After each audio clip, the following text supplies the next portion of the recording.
ولقد آتينا إبراهيم رشده من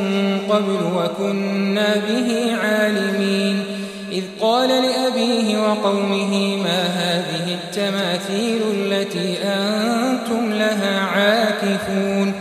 قالوا وجدنا آباءنا لها عابدين قال لقد كنتم أنتم وآباؤكم في ضلال مبين قالوا أجئتنا بالحق أم أنت من اللاعبين قال بل ربكم رب السماوات والأرض الذي فطرهن وأنا على ذلكم من الشاهدين وتالله لأكيدن أصنامكم بعد أن تولوا مدبرين فجعلهم جذاذا إلا كبيرا لهم لعلهم إليه يرجعون قالوا من فعل هذا بآلهتنا إنه لمن الظالمين قالوا سمعنا فتى يذكرهم يقال له إبراهيم قالوا فأتوا به على أعين الناس لعلهم يشهدون قالوا أأنت فعلت هذا بآلهتنا يا إبراهيم قال بل فعله كبيرهم هذا فاسألوهم إن كانوا ينطقون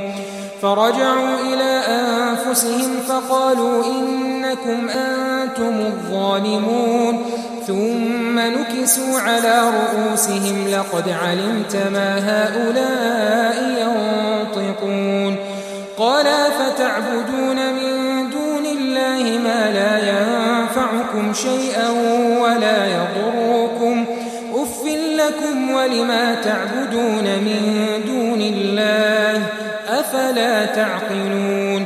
قالوا حرقوه وانصروا آلهتكم إن كنتم فاعلين قلنا يا نار كوني بردا وسلاما على إبراهيم وأرادوا به كيدا فجعلناهم الأخسرين ونجيناه ولوطا إلى الأرض التي باركنا فيها للعالمين ووهبنا له إسحاق ويعقوب نافلة وكلا جعلنا صالحين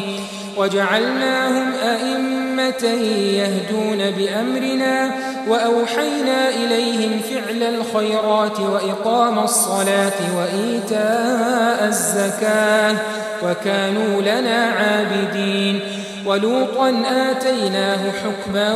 وعلما ونجيناه من القرية التي كانت تعمل الخبائث إنهم كانوا قوم سوء